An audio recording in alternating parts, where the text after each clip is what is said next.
विठ्ठल आवडे प्रेम भाव. भारी पद होतं यज्ञामध्ये होत्या कारभारी कलावा सोडणारा. आता तुम्हाला प्राणप्रतिष्ठेचे कळल यज्ञ. फक्त ते हुशार लोक असले पाहिजे तर तुम्हाला कळल. नाहीत मायासारखे असल्यावर तुमची रास मिथून मी सांगतो इथून तू ऐक तिथून तुम्हाला कळणार नाही कोणालाच कळणार नाही. ते तसे जाणकार लागतील. विठाला विठाला विठाला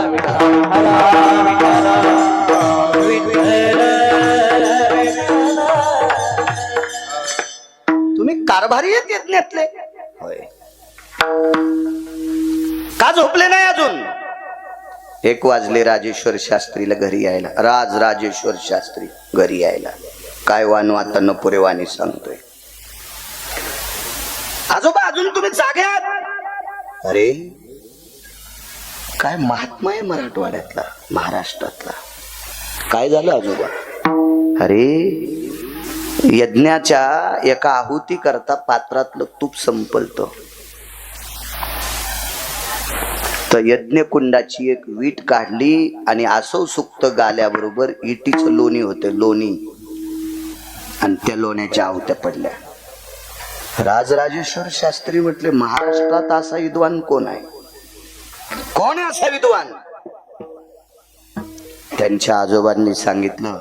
त्यांना रंगनाथ महाराज परभणीकर म्हणतात आणि गुरुजींना नाव तिथून पुढे पडलं बरं का. रंगनाथ गुरुजी परभणीकर हे काशीतून नाव पडलं भगवान दादा. मग राजराजेश्वर शास्त्रीने आजोबाला विचारलं 1 वाजलाय रात्रीचा गुरुजींची भेट घ्यायची वेळ आहेस की काय. म्हणे ते झोपले असतील. त्यांचं दर्शन घेतल्याशिवाय झोप नाही. लघुशंकेल उठले. विचारलं आश्रमात गुरुजी कुठे. झोपलेले थांबलेले.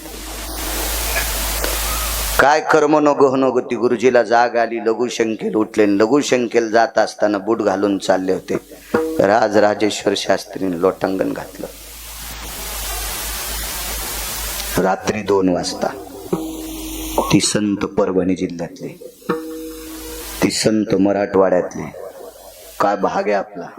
जेते हरीचे दास जन्म घेई. जेते हरीचे दास जन्म घेई. जेते हरीचे दास जन्म घेई. जेते हरीचे दास जन्म घेई. पवित्र कोण पावन देश. जेते हरीचे दास जन्म घेई. जेते हरीचे दास पवित्र जमुना पावन देश. जेते हरीचे दास जन्म घेई. जेते हरीचे दास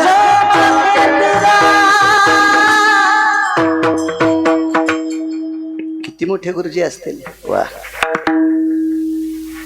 गुरुजी सर्वांना ज्ञात असतात. पण ज्या कुळात साधू जन्मायला यायचा असेल त्या कुळात कोणाचा तरी आशीर्वाद लागतो. तेव्हा त्या कुळात मृदंगाचार्य वारकरी संप्रदायातला निष्ठावंत गायक आणि वारकरी संप्रदायाचं तत्व सांभाळणारा कीर्तनकार त्या कुळात जन्माला येत असतो. त्याला वंशाचं पुण्य लागतंय. चला गुरुजी किती मोठे आहेत मला काही सांगता येणार नाही. तेवढी माझी व्याप्ती नाही माझी लायकी नाही माझा अधिकार नाही तो माझा दर्जा नाही. पण या गुरुजींची परंपरा का तुका बरं म्हणतात काय वानू आता. यांच्या कुळात एक रानोबा नावाची व्यक्ती होऊन गेली. रानोबा सोनपेठून वारी करायची पंढरीची. दशमीला सकाळी स्नाना करता चंद्रभागेत जायचे. स्नान आटपल्याच्या नंतर दशमी एकादशी आणि द्वादशी सोडली की पुन्हा पायी निघायचे. रानोबा महाराजांचे पाय बाणाच्या कमानीसारखे वाकले. असे वाकले पाय. किती वाऱ्या केल्या असतील. चलताना काय त्रास होता असेल ते सोडून द्या. पण रानोबा महाराजांचे घोटे घासत होते. घोटे इतके पंजे जवळ आले आणि गुडघे बाहेर गेले. घोटे घासत होते. घरातल्या लोकांनी सांगितलं आता कशाला वारी करता तुम्ही.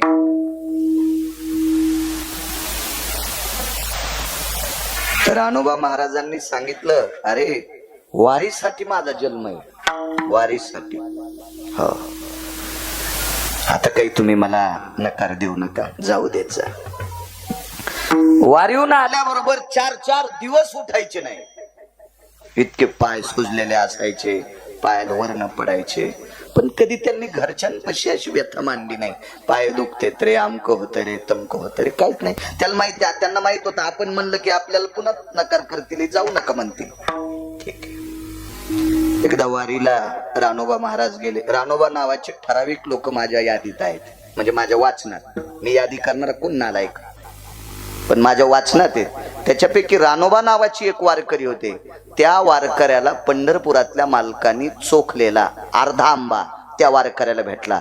हे रानोबा वारकरी सोयराबाईचे सासरे होते. मंगळवेढ्याचे मालक श्रीमंत चोखोबाराय यांचे वडील होते. आणि जन्माला आल्याबरोबर ज्यानं भजन केलं त्यांचे आजोबा होते. काय नाव होतं बापू? उपजत कर्म मेरा वाच विठ्ठल सावळा, वाच विठ्ठल सावळा, उपजत कर्म मेरा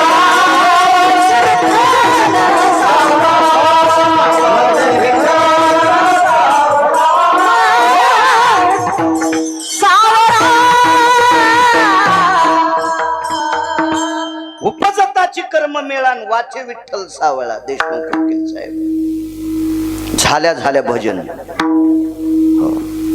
अशा पुत्राचे नातवाचे ते आजोबा होते, ते रानोबा. आणि दुसरे हे अजून रानोबा आहेत 7-8, पण बस झालं, दुसरेच ऐका. नंतर पुन्हा ऐकू एखाद्या कीर्तनात. ते एका मंदिरात मुक्काम पडला गेजगे बाबा. ते मधुकरी मागायचे. मधुकरीला मी दुपारी नाव सांगितलं, पुराणातलं नाव आहे मधुकरीचं कांती भिक्षा. पण या कांती भिक्षेला म्हणजे शिजलेली पदार्थ, त्याला बाळासाहेब कांती भिक्षा म्हणतात. आणि या कांती भिक्षेचं नाव माझ्या ज्ञानोबाराय तुकोबारायच्या परंपरेत मधुकरी हे नाव पडलं. काय नाव आहे गोड. हा, मग मधुकरी मागायचे. एक भाकरी, 1-2 घरी अर्धी भाकरी. त्यावेळेला अन्नाचा दुष्काळ होता. स्वयंपाकाचा अन्नाचा किती दुष्काळ होता इथं बसलेल्या जुनाट वारकऱ्यांना, जुनाट कीर्तनकारांना विचारा. पाकिट घेऊन धाब्यावर जेवणाऱ्याला नका विचारू, त्याला काय कळत असते. हे साखरेच्या पोत्यातले मुंगळे किती साखर खाऊन संडासला किती बाऱ्या जावा थोडीच अक्कल असते. कारण हे निष्ठावंत लोकांना विचारा. विठाला विठाला विठाला,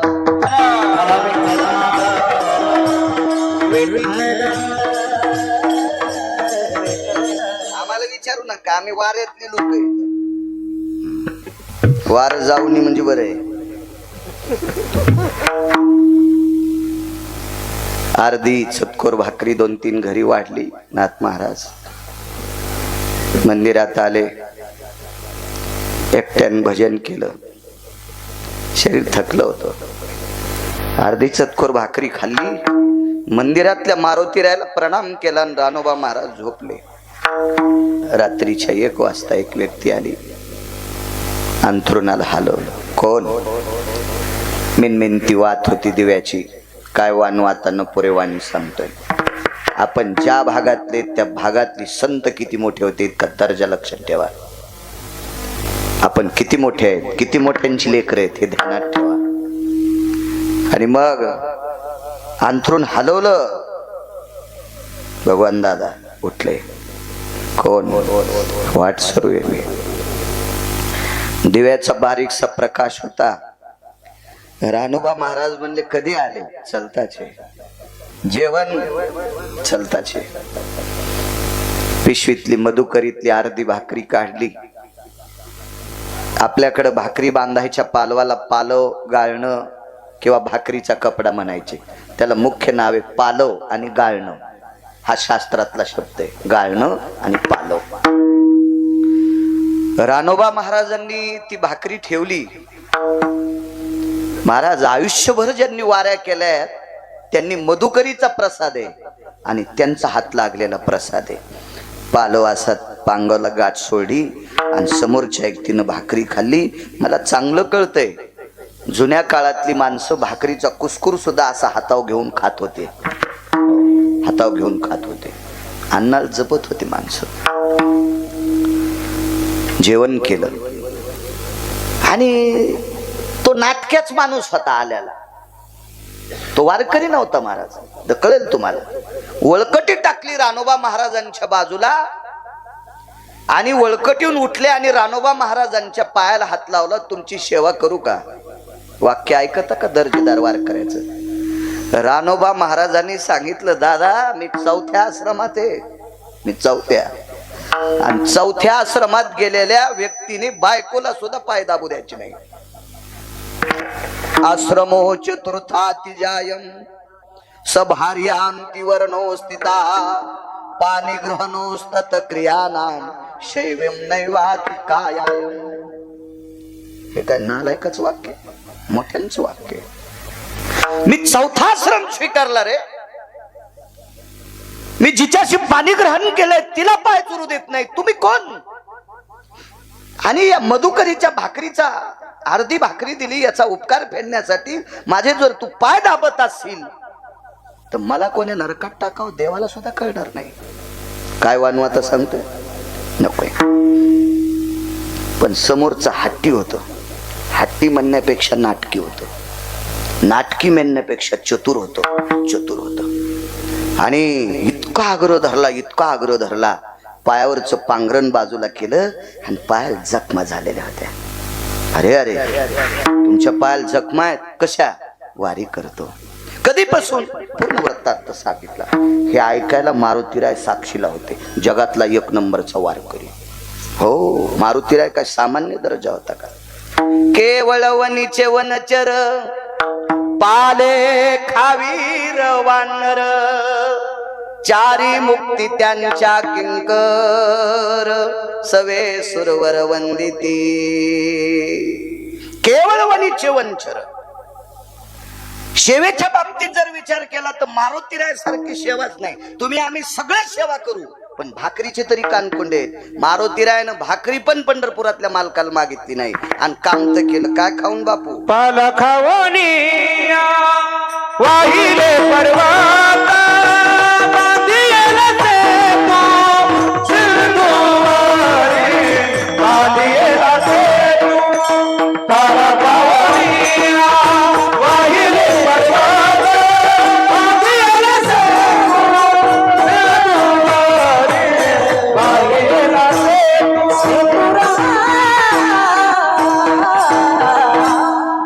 बालका तुझिया कृपे तरुवराती फुले. हे देवा, तुमच्या कृपेनं ही तरुवर फुलतात त्याचा मी पाला खातोय. पाशेवा ते मारुतीराय साक्षी लगेच घे बाबा. आणि या वाटसरूनच सांगितलं, महाराज माझ्याकडे एक औषधी आहे, ही तुमच्या पायाला मी चोळतो, तुमच्या जखमा नीट होत्याल. रानोबा महाराजांनी सांगितलं, दादा जे औषधी असेल त्या द्या, तुमचा उपकार होईल. मी अजून 4-2 वर्ष वाऱ्या शिल्लक करीन, द्या ते औषधी, मी चोळतो. पण वारकरी गेच गे बाबा लय हट्टी होत ते म्हणला, किती बाऱ्या हात पुढं घ्यावा, किती बाऱ्या माग घ्यावा आणि किती दाबून चोळावा, किती आधार चोळावा तुम्हाला कळणार नाही. आणि तुम्ही जर कमी अधिक केलं तर तुमची त्वचा जाईन, ते मला चोळू द्या. ते पंढरपुरातलं होतं. बाप होता जगाचा, तो बाप सामान्य माणसाच्या रूपात आलेला. आणि रानोबा महाराज ऐकायला तयार नाहीत. समोरच्या व्यक्तीने सांगितलं, महाराज तुम्ही वारकरी आहात, लावू द्या ना औषध. औषध लावल्याबरोबर राजे हो एका सेकंदात जखमा दुरुस्त. आता ते रानोबा महाराज होते. आपला संप्रदाय चमत्काराचा नाही पण साक्षात्काराचा आहे. आपला संप्रदाय साक्षात्काराचा आहे, चमत्काराचा नाही. आमक केल्यावर तमक होतंय, रुमण्यान हाणायला पाहिजे त्याला. विठाला विठाला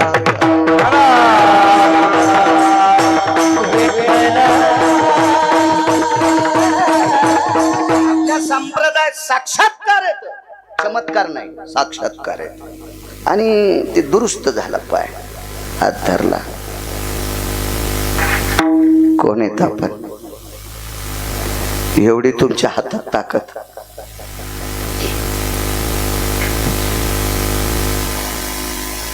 काय एवढी ताकद तुमच्या हातात कुठून आली? काय साधन आहे?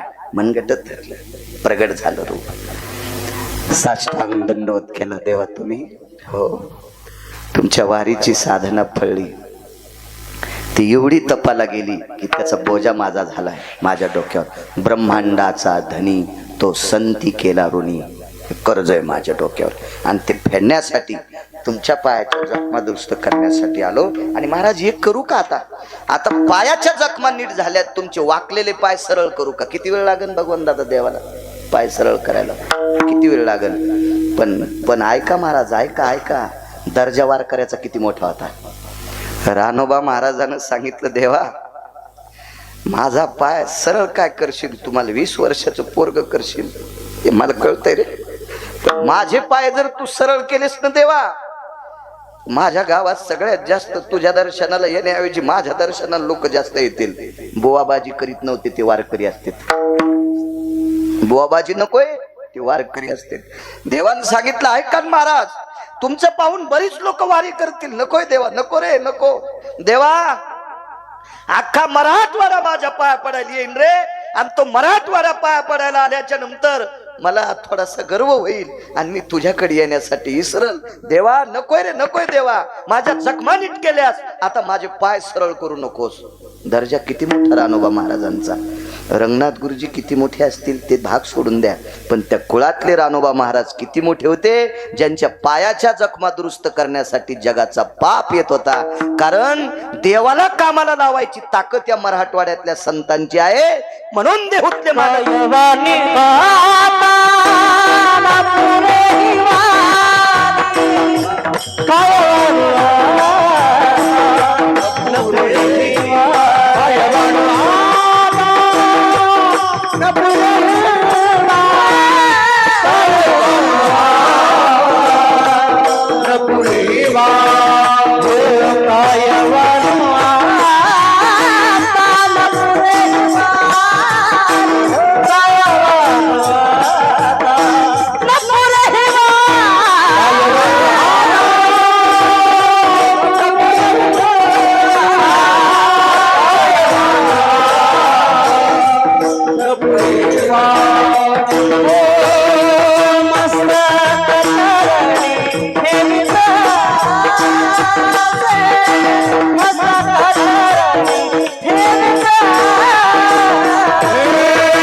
काय अधिकार आहे संतांचा, किती मोठी व्याप्ती आहे. एकदा संत शिरोमणी नामदेवराय उत्तर भारतात यात्रेला गेले. तसं मला असं वाटतंय नामदेवरायची इच्छा पंढरपूर सोडून जायची नव्हती, असं वाचनातून लक्षात येतं. मी जे काय मोठ्या लोकांनी लिहिले ते वाचनात असं लक्षात येतं की नामदेवरायची इच्छाच नव्हती पंढरपूर सोडून जायची. पण नामदेवरायला यात्रेला चला म्हणण्यासाठी आळंदीतले मालक गेले. आणि आळंदीतले मालक म्हणल्याच्या नंतर राजे पंढरपुरातल्या मालकांनी सांगितलं, नामदेवराय जा, ज्ञानोबाराय आले तुम्हाला नेण्यासाठी, जा तुम्ही. आणि नामदेवराय निघाले. महाराज देवाचं किती प्रेम असावं नामदेवरायावर. नामदेवराय भगवान ज्ञानोबारायण म्हणाले, माऊली हारूस साबडे नामा माझे. माझा साबडा नामदेव आहे, त्याला सांभाळून द्या. भगवान रडू लागले आणि नामदेवराय यात्रेला गेले. त्या उत्तर भारतातल्या एका प्रांतातला राजा यवन होता, मुस्लिम होता. काय वानू आता न पुरे वाणी सांगतो, यवन होता मुस्लिम. आणि त्या राजाच्या प्रधानाचं नाव होतं चारुकीर्ती. तो हिंदू होता. राजा मुस्लिम आहे आणि प्रधान हिंदू आहे. असू द्या राजाचं नाव काय असेल ते, पण प्रधानाचं नाव होतं चारुकीर्ती. हा चारुकीर्ती नावाच्या प्रधानाला महती माहित होती महाराष्ट्रातली. आणि माऊली महावैष्णव ज्ञानोबाराय आणि नामदेवराय आपल्या प्रांतात आलेत असं चारुकीर्तीला कळालं. तो वैष्णव संप्रदायातला होता, तो सनातन संस्कृतीतला होता, पण काम करायचा मुसलमानाकडे. माझ्या वाचनात एक कविता आली, ती मला नव्हती, कारण माझ्या पाठीमागच्या अभ्यासक्रमात होती. आणि मी शाळेत गेल्यावर अभ्यासक्रम 10 वर्षाला बदलत असतो पाठ्यपुस्तक निर्मितीत. त्या अगोदरच कविता होती. एक आपल्याकडे इंग्रजांचं राज्य होतं, गोऱ्या सरकारांचं, आणि त्याच्यातले 2 अधिकारी इतके भडवे ते हरामखोर नालायक होते. आपल्यातले काही सेवक होते, त्या सेवकांना शिखा होती. शिखा म्हणजे शेली आणि गंध असायचा. आणि मग त्या नालायकांना, त्या हरामखोरायच्या, त्या बुजदिलांच्या लक्षात आलं यांची जलोशी कशी करायची, म्हणून काडतुसाला गायीची चरबी लाईत होते भडवे ते. गायीची चरबी आणि काडतुस तोंडान तोडावं लागायचं. ते नखानगी तुटत नसते, असं दातान तोडायचं आणि मग ते फेकायचं, तर ती तोंडाला चरबी लागायची. ते एका व्यक्तीनं पाहिलं, म्हणे तुम्हाला शिखा आहे, गंध आहे, शेंडी आहे, गंध आहे, तुम्ही वैष्णव आहात, सनातन संस्कृतीतले आहात, याला गायीची चरबी लावली, तुम्हाला माहिती आहे तरी दातानं. ते म्हणला, वा आमची काय काळज उलटे नाहीत, पण आम्ही पोटाची शर्मिंदे. ती कविता केलती. नच उलटे काळीज त्याची, परी शर्मिंदे अन्नाचे. नच उलटे काळीज त्याचे, परी शर्मिंदे अन्नाचे. लेकर बाळ जगवायचे, आम्ही नोकरीला आहेत, मालक नालायक, आम्ही काय करावं. तसा हा चारुकीर्ती सनातन संस्कृतीतला होता. योगायोगानं यवन राजाचा तो प्रधान आहे.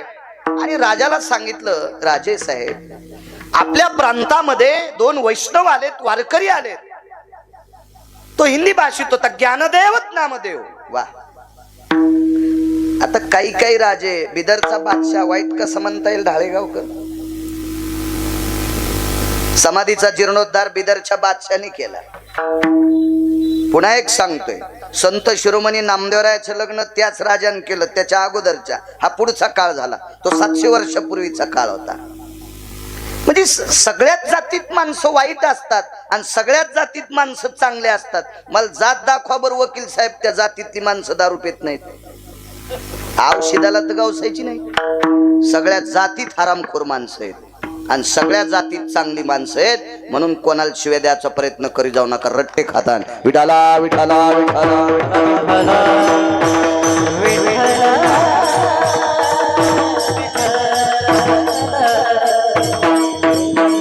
लावरा चित्र सशे धरणाऱ्याच्या कुळातली बाई कौशल्यापेक्षा श्रेष्ठ ठरली. लावरा चित्र सशे धरणाऱ्याच्या कुळातली बाई यशोदेपेक्षा श्रेष्ठ ठरली. आणि लावरा चित्र सशे धरणाऱ्याच्या कुळातली बाई विलासबुवा देवकीपेक्षा श्रेष्ठ ठरली. जातीवर सांगत कौशल्या मातेचं रामप्रभूवर प्रेम होतं, पण वनवासाला जाताना रडड्या जीव द्याला का, रडड्याच ना फक्त. त्याच्या रडण्यानं भिंती रडत होत्या, इतका आपण पाहिलं. चला, भगवान कृष्ण परमात्मा यशोदेकडे गोकुळात नेऊन ठेवत असताना देवकी रडड्या. नाथ बाबा प्राण सोडा का नाही, भगवान बाबा सोडा का प्राण नाही. यमुनेच्या डोहात चेंडू बुडाल्या यशोदा रडत होत्या, पण पुढे सरकल्या का, मागे मागे सरे पावला पावली माग सरकत होती, पुढे सरकली का नाही. बरोबर, यशोदा सामान्य आहे का. गंगाखेडचे आई साहेब सांगतात, धन्य यशोदा ती माय दाशी जनी वंदी पाय. अधिकार होता आई साहेबांचा. ह्या तिन्ही दर्जेदार माता, पण यांच्यापेक्षा कोटीपटीनं श्रेष्ठ ठरली शबरी. प्रभू रामचंद्राच्या पायाच्या जखमा पाहिल्या पाय धुवाच्या निमित्तानं विचारलं देवा जखमा कस काय? म्हणले पितृ आज्ञे करता बिना चपलाचा फिरतो, सहनच झालं नाही आणि पायावर देह ठेवला. तिचे येणे जाणे संपले, खुंटले. तिचे येणे जाणे खुंटले. देवाच्या पायाच्या वेदना पाहिल्यावर तिला प्राण ठेवा वाटत नाही. तिने उत्क्रमण केलं आणि प्राण त्यागून टाकलं. कसं वाईट म्हणता तुम्ही? नाही. सज्जन नावाचा खाटीक. आज अयोध्येतली मूर्ती ज्या पाषाणाची, त्या पाषाणाला शालिमार पाषाण म्हणतात. हा पाषाण गंडकी नावाच्या गंगेत असतो. पंढरपुरातल्या मालकाला शाप प्रदान झाला आणि मालक पाषाण होऊन पडले आणि त्या पाषाणाची मूर्ती आहे. त्या पाषाणाच्या मूर्तीला तुळशीच्या पानाचा नैवेद्य असतोय आणि त्या शालिग्रामाचा पाषाण तराजूत ठेवून एकीकून मास टाकून एकीत होता सज्जन नावाचा खाटीक. सज्जन कसा या इकुला के मास. चला मग हा चारुकीर्ती नावाचा प्रधान ज्यांच्याकडे होता तो राजा वाईट आहे असं म्हणता येणार नाही. चारुकीर्ती प्रधानाचा ऐकून तो राजा बाहेर आला, रथात बसला, सारथी सोबत आहे, चारुकीर्ती प्रधान सोबत आहे आणि चारुकीर्तीने पायावर डोकं ठेवलं आणि राजाने दोन्ही हात छातीवर टेकले. त्यांच्याकडे पायावर डोकं ठेवण्याची पद्धत नाही. ज्याचा त्याचा धर्म आहे. आपण कशाला इचकायचं? फुकट कळण शेंडी वळवळ काय घेणं आहे का आपल्याला त्याच्यावर? अगं मला एक जण म्हणला मुसलमान पित्र घालीत नाहीत, मग त्याचे पित्र मग तू सुनता कर. काही गरज आहे का आपल्याला ह्या कुटाण्यावर? मला सांगत काही संबंध आहे का आपल्याला? ते नाहीत घालीत. अरे त्यांच्या धर्मात सांगितलं नाही सोमळ्या. आपल्याकडे सांगितलं आपण मोठ्यांचं अनुकरण करायचं. हा संप्रदाय कोणाच्या बापाची जहागिरी नाही. हा संप्रदाय वेद प्रणित आहे. हा संप्रदाय शास्त्र प्रणित आहे. हा संप्रदाय मुख्यतः पुराण प्रणित आहे. पहावे पुराणी विचारोनी. आणि हा संप्रदाय ऋषी प्रणित आहे. हा संप्रदाय मुनी प्रणित आहे. मोठाले ज्या रस्त्याने गेले त्या रस्त्याने आपण जायचंय. आपल्या मनाची माकडं नाचवायची नाही. विठाला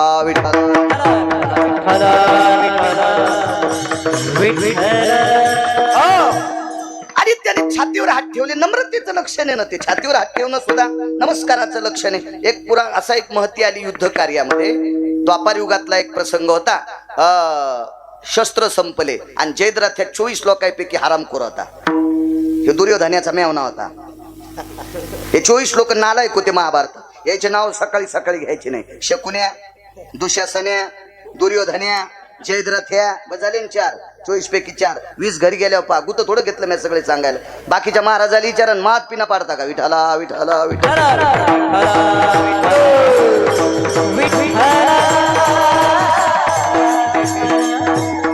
शस्त्र हातातलं संपलंय. लात मारली. हातातलं शस्त्र संपल्यावर वरी हात करणं नम्रतेचं लक्षण. छातीवर हात ठेवणं बप्पा नम्रतेचं लक्षण आहे.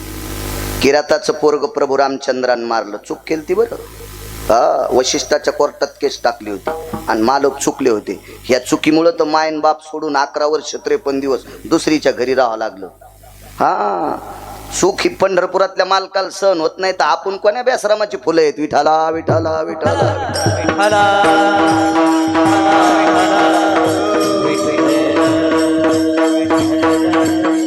काय सांगू लागलो?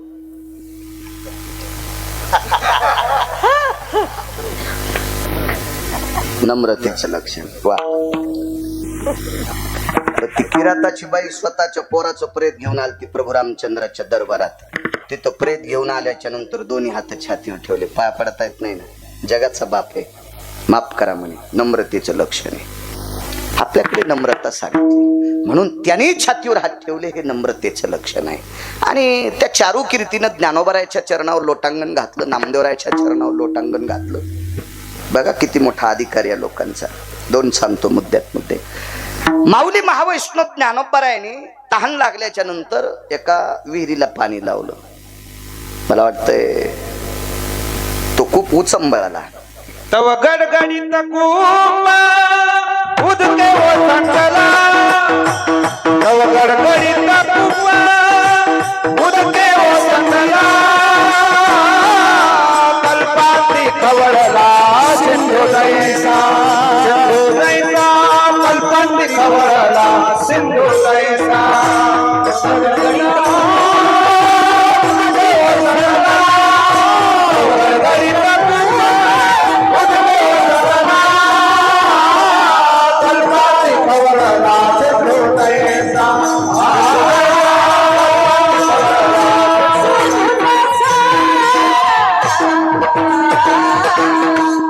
कल्पांती खळवळला सिंधू जैसा पाणीच वरी आलं. हाही साक्षात्कार त्या यवन मुस्लिम राजाने पाहला. पण काही काही माणसं चमत्काराला नमस्कार करणारे असते टाळेगावकर. महाराजांना नारळ द्यावा, हा चतुराबाईच्या नातीला पोरग झालं. महाराजांनी गंडा बांधला, आणसाबाईच्या नातील बब्या झाला. लागली रांग तिकडच. ह्या अशा चमत्काराला नमस्कार करणारा महाराष्ट्रात 2% पांचट वर्ग आहे. कर्तव्याला नमस्कार करणारा वारकरी संप्रदाय, कर्मशील संप्रदाय. आपण कर्मभूमीवर आलो, या भंगाऱ्या गोष्टीला महत्व द्यायचं नाही. त्याच्या पलीकडे सांगू का, ज्ञानोबाराय तुकोबारायने जे देव सांगितले नाही त्या हलकट देवायच्या पण पाय पडायचं नाही. शेंदरी हेंदरी दैवते जे स्वतःच्या पोटाकरता भीक मागायले त्या बोंबल्या देवायच्या काय पाया पडतात. आणि हे काय तुमचं भलं करणार आहेत ते भिकार चोट. विठाला विठाला विठाला.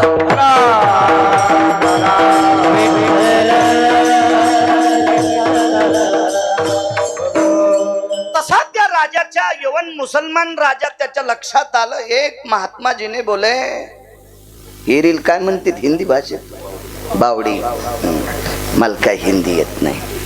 माई हिंदी इधर से गाडी आई, गाडी चली गई मैं खाली राहिला. काय गरज आपल्या मराठी येते ना, कशाला आगावपण आहे का नाही. माझा मराठाची बोल अभिजात दर्जा आहे. मराठी भाषा सगळ्या भाषेची बॉस आहे, मालकी नाही. पेनीचा टिपका सुद्धा सहन होत नाही. ती भाषा मराठी भाषा आहे, फार मोठी साथ. चला अरे बोले एक कुयो को कुवा भी बोलते, कुवा भी म्हणतात ना. कुवा बावडी, कुवा हा शुद्ध शब्द आहे. बावडी हा इकडच आहे भावतालचा. अजून एक पुन्हा शब्द आहे. मग शिक्षण कमी असू द्या पण बाळा वाची तू जास्त. विठाला विठाला जाऊ द्या.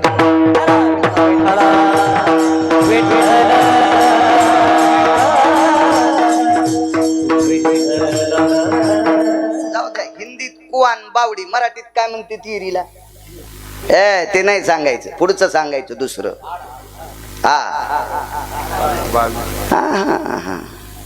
चिरिया कोण घाली पदा मात्रा ते ठेली, बारवपणा पावली तिच हो. अष्टमात्र्यातल्या 4 मात्रातल्या 14 मात्र्यातल्या कोणावर येते तिला 12 म्हणतात.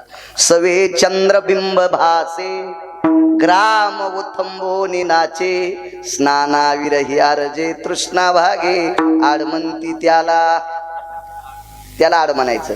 पण तुम्ही गावातल्याला आड म्हणते राजे हो. पुढचं ऐकन गिरगाव करायचं, हे पहिल्या वर्गातलंय. कॉलेज मधलं ऐकन पुढचं. विठाला विठाला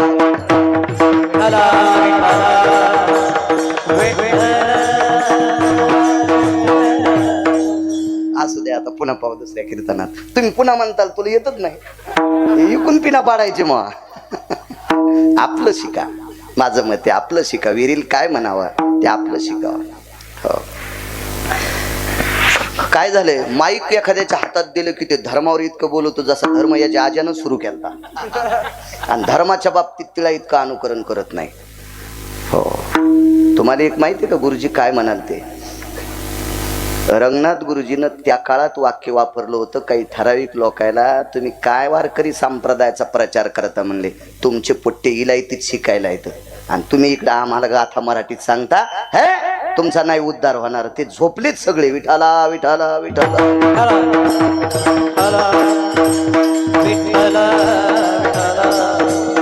आपल्या प्रांताचं वैभव आहे. मराठी भाषा फार मोठं नाविन्य. चला असो. मला विहिरीला पाणी लावलंय. हे महात्माजी हे काय करते. तेवढ्यात ते गुराखी गाई घेऊन चालला होता. आता राजा म्हणल्यावर त्याला सांगितलं, धरे ती गाय. गाय धरली नाही. एका तलवारीत 2 तुकडे. शरीर एकीकडं डोकं एकीकडं. नामदेवरायला कस तरी वाटलं, अरे अरे आपल्या समोर जिवंत गाय कापलेली पाहिली, आपलं काय पापोत्व आलं. चारू कीर्ती जवळ आले आणि सांगितलं, म्हणले महात्माजी. ते मराठीतही बोलायचं. नामदेवरायला हिंदी येत होती. अभंग फार आहेत नामदेवरायचे भरपूर. हो. काय झालं, काही नाही, ही तुमची परीक्षा आहे. काय परीक्षा आहे ऐका राजाचं. राजानं सांगितलं, अब महाराष्ट्र के संत है? जी बोले. ए गौ माता जिंदी करतो बोले. नामदेवराय म्हणले त्याच्यात काय ताण घ्यायचा, कधी करताल? वेळ सांगितला. त्याच वेळेला विटेवरचे मालक आले, नामदेवरायला उठवलं. काय म्हणले? काय नाही, काय लगेच जिवंत. सामान्य साक्षात्कार आहे, साधा साक्षात्कार आहे का? हा साक्षात्कार आनंद आश्रमामध्ये उत्तर भारतामध्ये कबीरजींच्या कानावर गेला आणि कबीरांनी उत्तर भारतात नामदेवरायाचा वारकरी संप्रदायाच्या बाबतीत महती गायली. तिथले आचार्य, पंडित, शास्त्री, वेदांतिक, पुराणिक हे सगळी लोक मग पंढरपूरला निघाले. त्यावेळेला आपल्याकडे शास्त्रींची संख्या फार कमी होती. आता आपण नशिबवान आहेत, आता आपल्याला भरपूर शास्त्री येतात, खूप खूप शास्त्री. पण माझ्या जन्माच्या अगोदर महाराष्ट्रात 3च शास्त्री आले, जगन्नाथ अण्णा पवार, तुकाराम महाराज महामुनी आणि प्रल्हाद शास्त्री दैठणकर. त्याच्यात आपण इतके नशिबवान आहेत. त्याच्यातले एक शास्त्री आपल्या मराठवाड्यातले भगवान दादा प्रल्हाद शास्त्री. काय कोडवा. आता आपण खूप नशिबवान आहेत की आपल्याला खूप शास्त्री बघायला भेटते. तो काळ अवघड होता.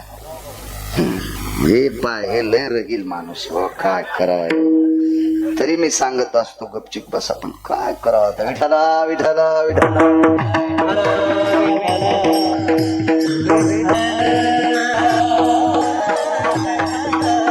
आशिष शास्त्री आले आणि ही यात्रा चलत असताना उत्तर भारतात कान्होगोवारी नावाचा एक संन्यासी भेटला. त्याच्या जटा धरायला 400 शिष्य होते. जटा, दाढी मिशा सांभाळायला 5-50 इतक्या मिशान दाढी लांबलेल्या होत्या. हो, आणि जटा धरायला शिष्य होते. लय वैभवशाली. ते सोन्याच्या चुलीवरचा स्वयंपाक खात होते. सोन्याची चूल, फक्त लाकडं सोन्याची नसते. हो, लाकडं कसे सोन्याचे? माधव महाराज मगर सांगायचे. हो, परमार्थातले आधुरी लोक.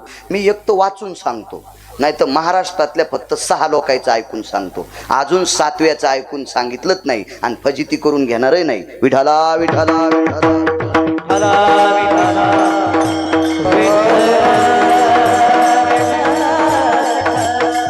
एवढा वैभवशाली महात्मा होता, ज्याचं पात्र सोन्याचे, ज्याची चूल सोन्याची, भांडे सोन्याचे, भगुने, कडची, उलथनं सोन्याचे, कुंड्या सोन्याच्या, तांबे सोन्याचे. एवढा मोठा वैभवशाली. कहाँ जा रहे? बोले पंडरी जा रहे. कौन है? बोले पंढरपुर में ज्ञानदेव नामक संत है, नामदेव संत है. हाँ जी बोले. नामदेव बोले पत्थर को दूध पिलाता है. बोले पत्थर को. मुक्ताई साहेब सोबत होत्या. काय वानू आता न पुरे वाणी सांगतोय. वेळेच संपवा, लोकांना त्रास द्यायचा नाही. कशाला पाप घेऊ मी, लोकांना त्रास देऊ. पत्थर को दूध पिलाता है. मुक्ताई साहेब म्हणल्या, दादा हे पत्थर पत्थर कशाला म्हणाले रे? ज्ञानोबा म्हणले, मुक्ता पत्थर म्हणजे दगड. आता मुक्ताई साहेबाला कुठं कळत नसते, आधी शक्ती होत्या त्या. हा, सगळ्या शक्त्या जिथं हीच होत्या तिथं ती शक्ती सुरू होती त्या मुक्ताई साहेब. बाकीच्या सगळ्या शक्त्या झोपल्या, ती शक्ती जागी होती त्या मुक्ताई साहेब येतात. पण चला, माधव महाराज सांगायचे असं सहज. आणि म्हणले, पंढरपुरातल्या मालकाला दगड म्हणते का हे? हो म्हणले, हो. मुक्ताई साहेबांनी कान्होगोवारीला विचारलं, आप पत्थर को दूध पिलाते? जी बोले, मैं पिलाता. सोन्याच्या गुंडीत दूध आणलं, मांडीवर चिरा घेतला. आता आपलं चिऱ्याचंच दगड आहे. चिरा, खरं नाव चिरा असतं बरं या पाषाणात, चिरा. आणि ते चिरा मांडीवर घेतला आणि गुंडीत लावल्याबरोबर त्या चिऱ्यानं गुंडीभर दूध पिलं दगडानं. कान्होगोवारी सिद्ध संन्यासी होता. आणि सिद्ध लोक काही काही चमत्कार दाखवत असते, पण सिद्धाचा चमत्कार उद्धाराचा नसतोय. हो, म्हणून ज्ञानोबारायन लय ठोके आणले, यायच्या नादी लागू नका. तरी लय सुंबळे आपले बिनशेपटीची अकलच नाही द्यायला. विठाला विठाला.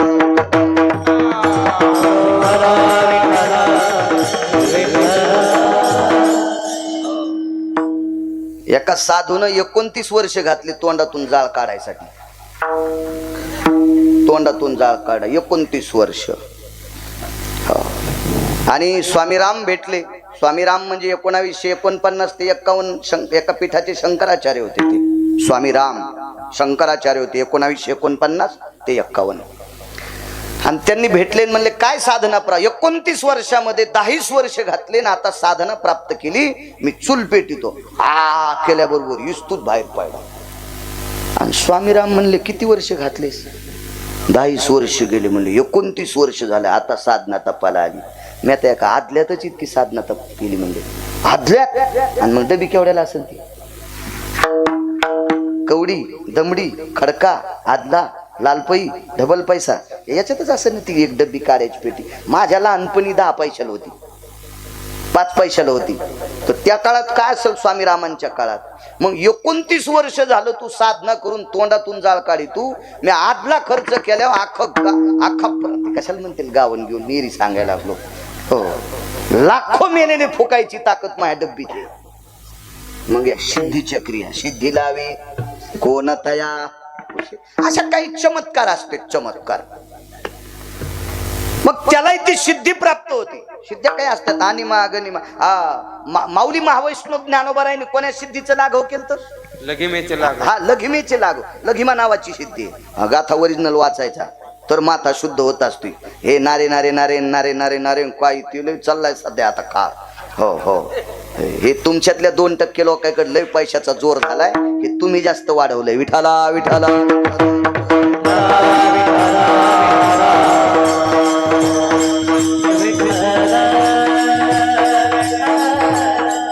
चुकीच्या मार्गाने कमवलेल्याचे पैसे चांगल्याला कधीच जात नसते, ते भंगिऱ्यालाच जात असते. हे बी लक्षात ठेवत जा.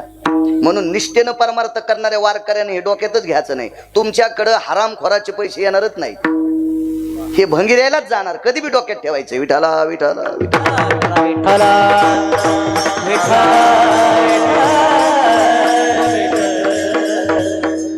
मुक्ताई साहेबांनी ते पाहिलं.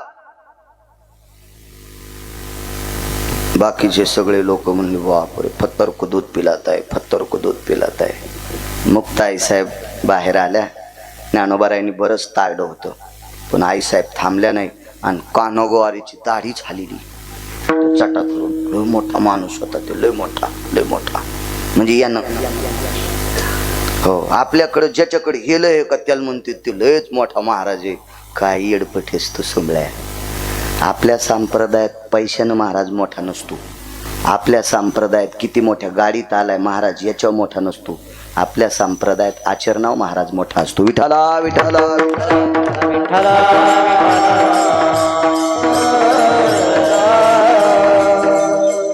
पसार आहे.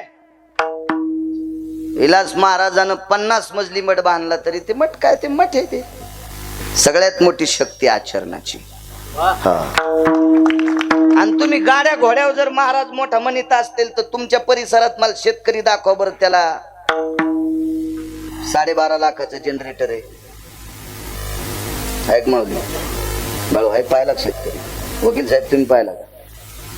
मला 4.5 लाखाचं घ्यायचंय, 10 चालली.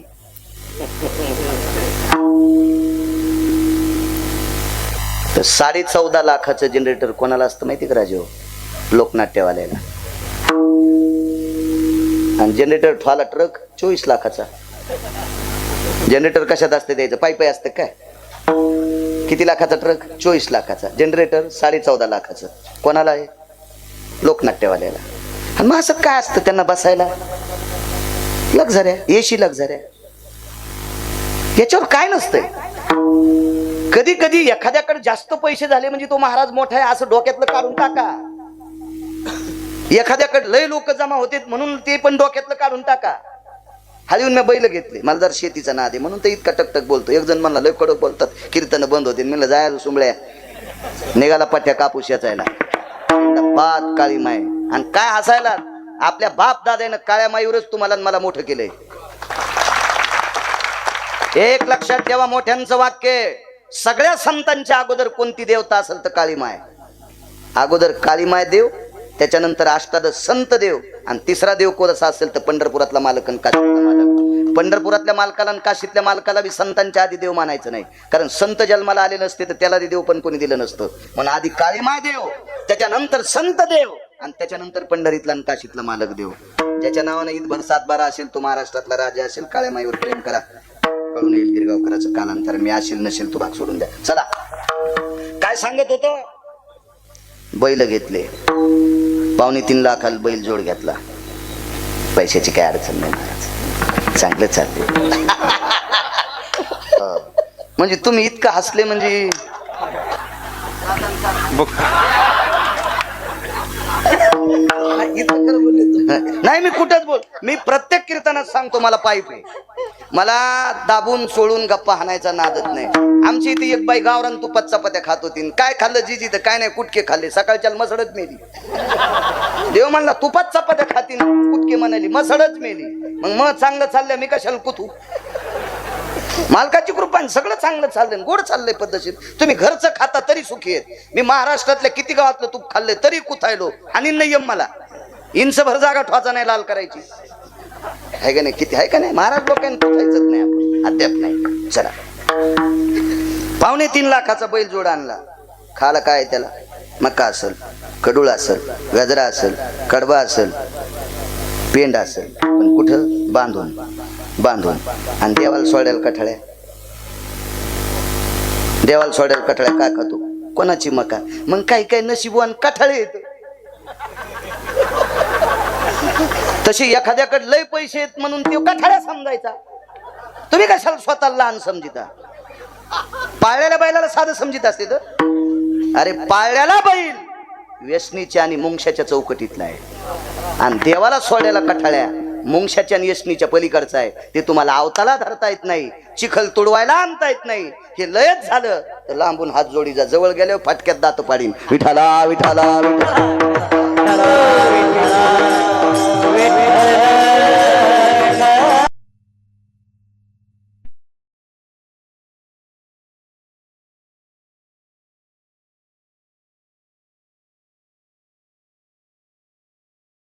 विश्वास नाही.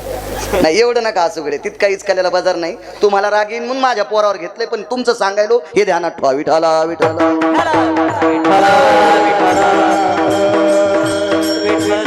मुक्ताई साहेब म्हणले, अरे छिपऱ्या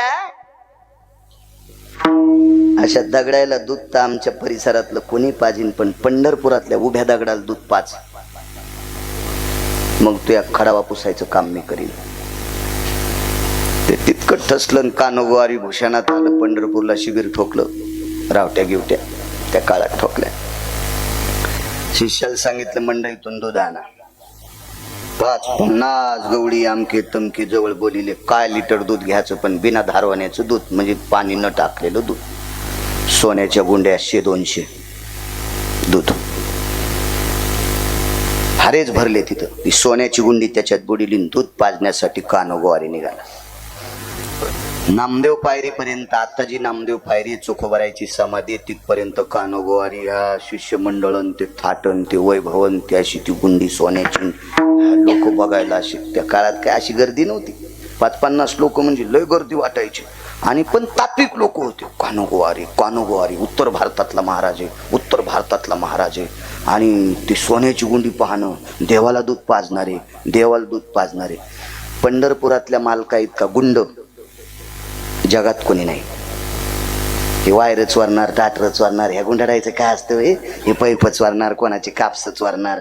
हे गुंडाळ काही कुठे पडे ते काय नाही. ते किती मोठा गुंड आहे माहितीये का. जगात 6 गुंड जन्माला आले. 6 गुंडापैकी 1 नंबरचा गुंड होता रावण, ज्याची 1 चौकट इकल्यावर 13 बाऱ्या खासदार. कोणाची मायवेली त्याच्या विरोधात फॉर्म भरायला. अशा 7 कोटी चौकटी होत्या त्याच्याकडे.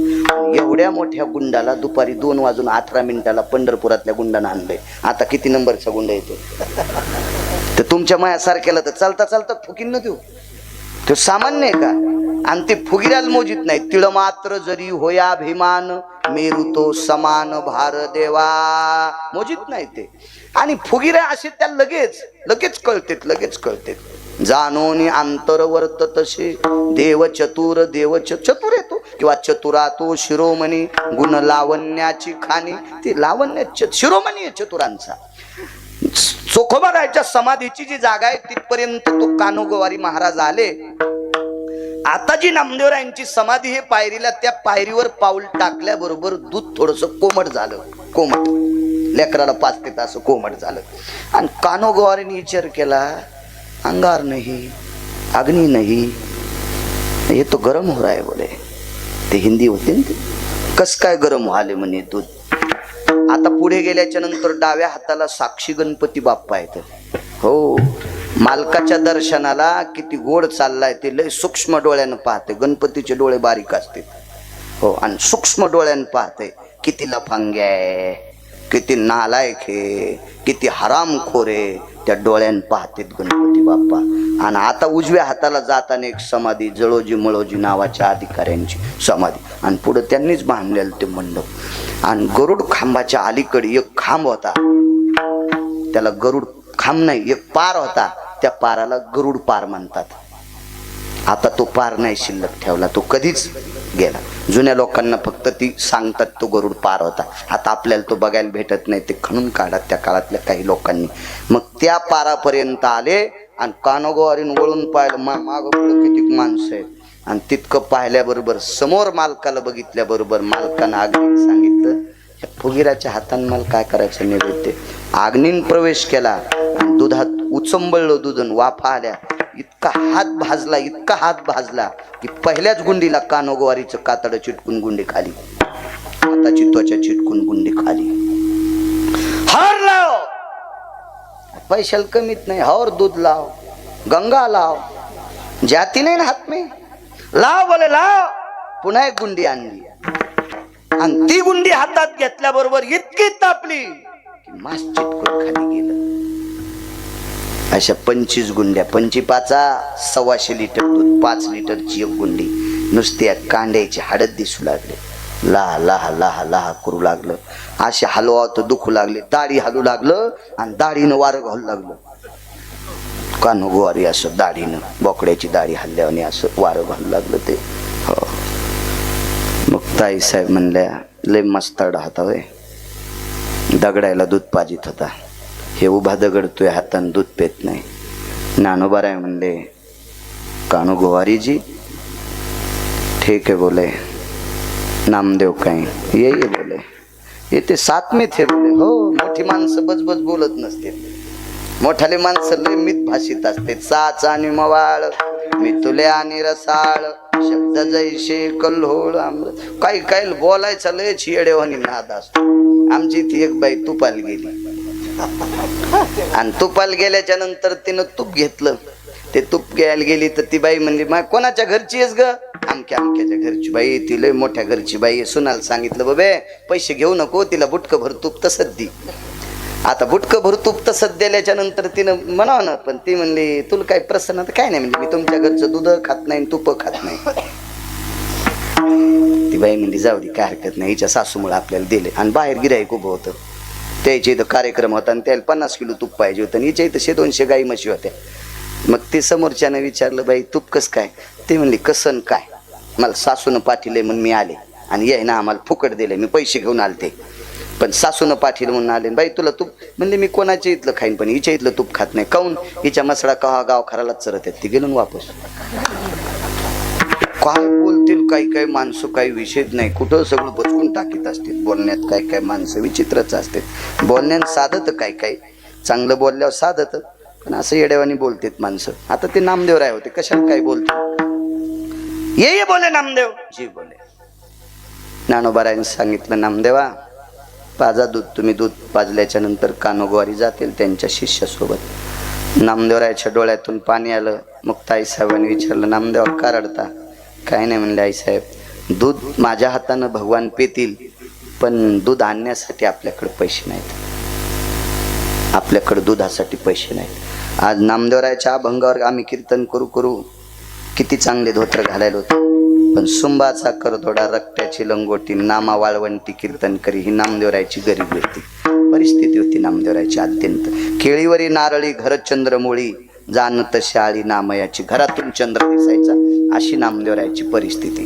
मी दूध आणू कुठून? तर मुक्ताई साहेब म्हणल्या, नामदेवा ह्या फुगीर कान्हून 125 लिटर दूध सांडलंय ना, हे दूधच आहे ना नामदेवा, हे भरा ना, भरा ना, भरा.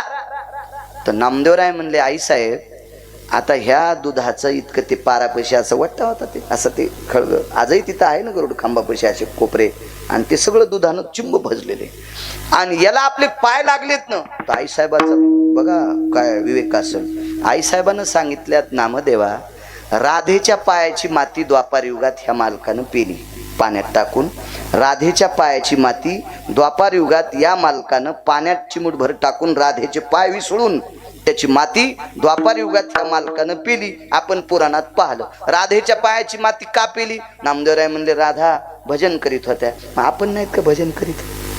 मुक्ताई साहेब म्हणले आपण भजन करीत नाहीत का? मग आपल्या पायाची राधेच्या पायाची माती पेल्यावर पोट राहिलं आणि आपल्या पायाची माती पेल्यावर याचं पोटात पोट सोडून उठन का? मुक्ताई साहेब आपली भाषा नाही ती मुक्ताई साहेबांची. नामदेवराय म्हणले आई साहेब तुम्ही म्हणल्या तर भरतो. मग ते दूध असं वंजळीन भरलं आणि नामदेवराय दूध घेऊन चालले. मुक्ताई साहेब म्हणल्या नामदेवा जाऊ नका, त्याला गरज असली तर खाली येऊन पेन. कानोगोवारी सगळंच बघू लागलं, पाहू लागलं ते सिद्धी प्राप्त होती त्याला, सिद्धी सिद्धी. आणि मग दूध पिओ मोरे गोविंद लाला. नामदेवरायनं अशी दुधाची चरवी धरली. देवा यावं लागते. खाली आले. फिरविले देऊळ जगा माझी ख्याती, नाम देवा हाती दूध प्याला. इतकंच नाही, एके दिवशी जीव घातला. पाषाणाची मूर्ती कापे थरा थरा आणि जीवी भरा भरा नाम्या सवे. महाराज ब्रह्मांडाच्या मालकाला सांगितलं ते करायला लावतो. एवढी ज्या संतात ताकद आहे त्या संतांच्या बाबतीत देहूतले मालक पहिल्या कडव्यात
सद्गुरु मोतीराम महाराजांचं गोड साधिष्ठान,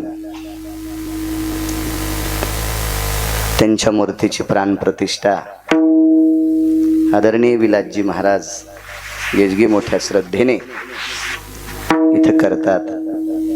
महाराज ज्या साधूनं आपल्या प्रांतातली सगळी लोक आध्यात्मिक क्षेत्रात आणली त्या सद्गुरु मोतीराम महाराजांचा काय मोठा दर्जा असेल महाराज, काय मोठी व्याप्ती असेल, काय टोक असेल. आणि अशा पवित्र संतांचं अधिष्ठान इथे आदरणीय विलासजी महाराज करतात. महाराज तुम्हाला कोटी कोटी धन्यवाद. परिसरातल्या प्रांतातल्या सर्व सद्भक्तांना जाता येता सद्गुरु मोतीराम महाराजांचं दर्शन होतंय. महाराज ही देवमान्य संत आहेत, ही संतमान्य संत आहेत, नुसती जगमान्य नाहीत, ही देवमान्य लोक आहेत. आणि अशा महात्म्यांचं अधिष्ठान या पवित्र आश्रमावर विलास महाराज करतात. महाराज तुम्हाला कोटी कोटी धन्यवाद. प्रांतातल्या लोकांनी सुद्धा सात्विक सदाचारी पुण्यशील पावन वारकऱ्यांच्या पाठीमागे राहिलं पाहिजे की जे धर्माचं काम करतात, धर्म उंच नेण्याचं काम करतात. असं जर कोणाच्या हातात सूत्र असेल तर ते सूत्र कधीच तुटू नये, ती दोरी कधी तुटू नये, त्याच्यासाठी बळ तुमच्यासारख्यांचं पाठीमागे असावा या परिसरातल्या सर्व जनतेला विनंती करतो. मृदंगाचार्य आदरणीय बाप्पा सुद्धा आहेत, त्यांनाही धन्यवाद प्रणाम. या परिसरातलं जुनाट गायन क्षेत्रातलं व्यक्तिमत्व आदरणीय भगवान महाराज विसातकर, आदरणीय नवीन तरुण तडफदार कीर्तनकाराच्या यादीमध्ये मोठे आदरणीय आमचे नाथ महाराज आहेत. प्रमाण आटोकाट ज्यांना गोडशी अशी पाठ आहेत असे उत्तरेश्वर बापू वांगीकर आहेत, ज्यांच्या आवाजाची बुलंद तोप आहे असे आमचे आदरणीय श्रीराम महाराज पांचाळ आहेत. त्यांच्या बाजूचे गटांगरेकड महाराज आहेत. मस्तक माझा पायावरी या वारकरी संतांच्या परिसरातून बऱ्यापैकी आलेल्या श्रोते जनार्दनांच्या चरणी साष्टांग प्रणिपात करतो. महाराजांनी सांगितलं रोज गावातली लोक भरगच्च अन्नदान करतात. महाराज त्या अन्नदात्यांना सुद्धा कोटी कोटी धन्यवाद. राजे हो, संत शिरोमणी नामदेवरायांचा एक अभंग आहे, उदक दाने सदा सुखी अन्नदाने दृढायुषी. आपल्या विहिरीचं, आपल्या बोरचं, आपल्या मोटारीचं पाणी जर कोणी पेत असेल तर त्या घरातल्या लोकांना सुख प्राप्त होते. आणि आपण कमवलेल्या द्रव्यातल्या पैशाचं प्रसाद अन्नदान जर कोणी घेत असेल तर त्या घरच्या लोकांना दृढ आयुष्य प्राप्त होत असते. आणि त्यातली त्यात अन्नदान केल्यानं तर आयुष्य प्राप्त होतच, पण जिथं सद्गुरु मोतीराम महाराजांचं अधिष्ठान आहे, जिथे सद्गुरु मारुती महाराज असतील, सोपान काका असतील, आदी करून या सर्व संतांचं अधिष्ठान आहे, अशा संतांच्या अधिष्ठानावर केलेलं अन्नदान पांडवाच्या यज्ञाला लाजवील इतकं मोठं अन्नदान आहे. कारण कपोतकल्पित नावाच्या साधूने दुसऱ्याच्या खळ्यावर वेचलेलं धान्य, खळ्याच्या पाळवर, खळ परसडीच्या बाहेर, परसडी कळतीन, ज्यांच्या पॅन्टीवाल्याला नसती कळत परसडी, तुम्हाला कळते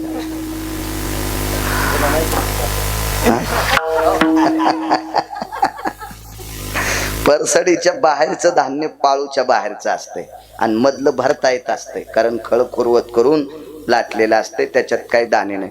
हे बाहेरचे दाणे कपोतकल्पित नावाच्या साधून वेचायचे आणि तुळशी वृंदावनापाशी 3 पानगे करायचे, एक देवाला ठेवायचं, एक गंगेत सोडायचे आणि एक गाईला द्यायचे.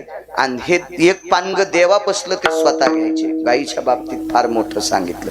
आमचे सगळेच कीर्तनकार गाईच्या बाबतीत सांगतात, पण गाई नाहीत सांभाळीत. गाय सांभाळायला पाहिजे. एका पकोद्याकडे एक गाय असावा, एका गुणीजन मंडळीकडे एक गाय असावा आणि कीर्तनकाराकडे 11 पासून पुढे असावा. हा बस झालं, म्हणजे तुम्ही काही याच्यातून मुक्त झाले. तुम्ही आता 7-8 होत्यालच ना, त्याच्या करायचं काय? आम्हाला तरी हे चिले पिले सांभाळायचे, तुम्हाला तरी कोण सांभाळायचं आहे का नाही? केलं पाहिजे तुम्ही. आपण लोकांना जर गायी सांभाळल्या तर बऱ्यापैकी पुण्य वाढेल. गायीच्या बाबतीत फार मोठी ताकद आहे. सांभाळायचं.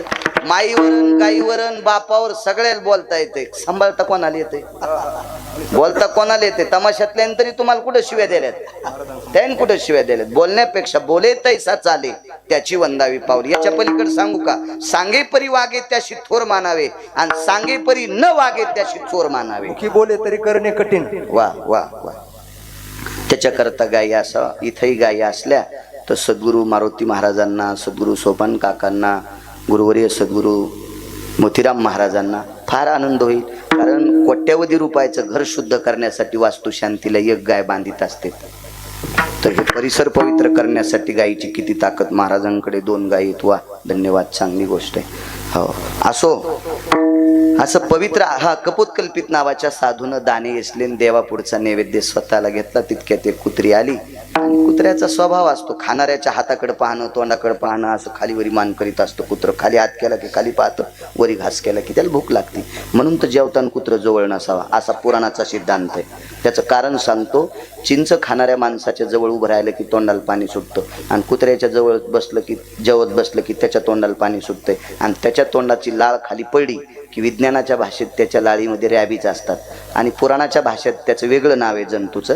ते मग घरी गेल्या वाचा. आता टाइम संपला ना, आहे का नाही? शिजल्यावर जाळ घालणं म्हणजे वरण करपून जात असतं, आहे का नाही? शिजल्यावरही जाळण वाया जावायचं मूळ. कशाला आपण जाळ घालायचं? 11 10:30लाच संपवायला पाहिजे होतं. काय लगे मीटर जळालं तुमचं, आहे का नाही? हा, हो ना. त्या साधून सूर्याला थांबायला लावलं. आपल्याला काय पाकिट घेणार आहे, जर जरा जरा टाइम झाला तर काऊन घड्या बघायच्या, आहे का नाही? आहे का नाही? घडीनच आणायचा. हे नाहीत तसे म्हणा, बाकीच्या बजबज करून याच्या करता म्हणायलो विठाला विठाला विठाला.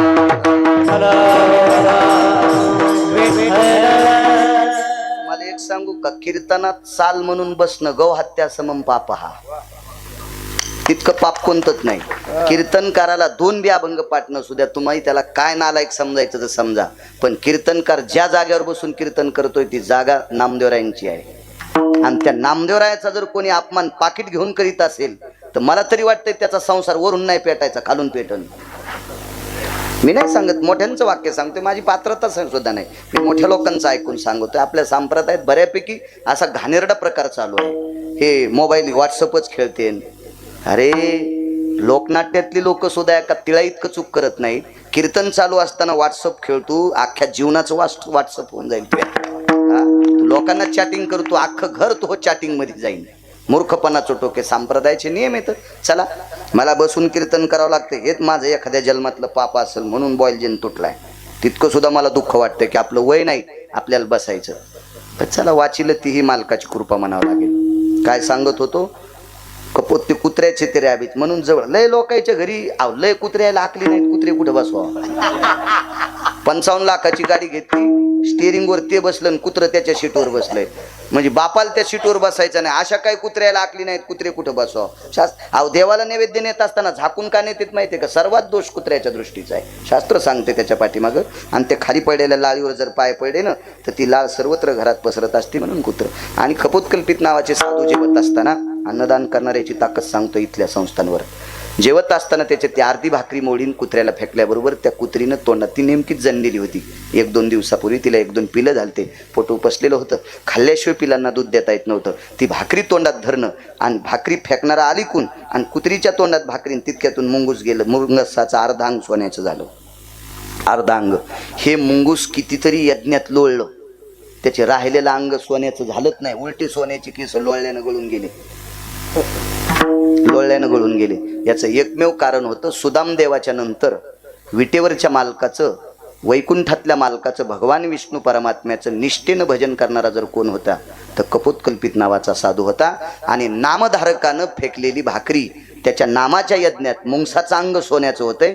मग ही भजनाची साधना आहे, हे भजनाचं क्षेत्र आहे, हे भजनाचं स्थळ आहे. इथं सद्गुरू मोतीराम महाराज, सद्गुरू मारुती महाराज, सद्गुरू सोपान काका आदी करून सर्व संतांचं अधिष्ठान. इथे एक मला वाटतं रामगिरी महात्मा होऊन गेले, गंगागिरी महाराज होऊन गेले. त्या गंगागिरी बाबांचं सुद्धा इथं अधिष्ठान होणार आहे. आणि ज्या संतांनी भजन केले अशा संतांच्या दरबारात केलेलं अन्नदान शरीराचं सोनं होणार नाही, पण जीवनाचं सोनं झाल्याशिवाय राहणार नाही. आपल्या जीवनाचं सोनं झाल्याशिवाय राहणार नाही. इतकी मोठी ताकद असते अशा पवित्र ठिकाणी अन्नदान केल्याची, फार मोठी शक्ती. आणि म्हणून जेवढे अन्नदाते आहेत, पंक्तीचे यजमान आहेत, त्या सर्व पंक्तीच्या यजमानांना कोटी कोटी धन्यवाद देतो. चालत असलेला हा मूर्ती प्राण प्रतिष्ठा आणि कलशारोहणाचा कार्यक्रम, मंदिर सुद्धा इतकं दर्जेदार बांधलं महाराज तुम्ही की ते मंदिर पायापासून वरी शिखरापर्यंत पूर्ण पाषाणाचं आहे, चांगल्या प्रतीचा पाषाण आहे. ज्या पाषाणाला हजारो वर्षाचं आयुष्य असतं की शक्यतो ते पाषाण कशी वितळत नसतो, उघळत नसतो, अशा दर्जेदार पाषाणाचं मंदिर विलास महाराज तुम्ही बांधलं. म्हणून असाच दर्जा कायमस्वरूपी इथं भक्ती संप्रदायाचा राहो आणि तो टिकवण्यासाठी माझ्या ज्ञानोबाराय तुकोबारायची तुमच्यावर कृपा हो, अशी ज्ञानोबाराय तुकोबारायच्या चरणी प्रार्थना करतो आणि माझ्या वाणीला विराम देतो. विठोबा रखुमाई,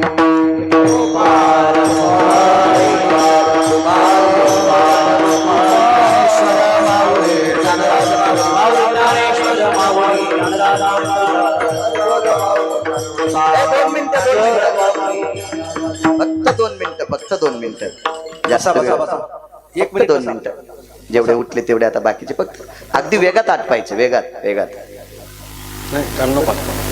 विठ्ठल जय जय विठ्ठल,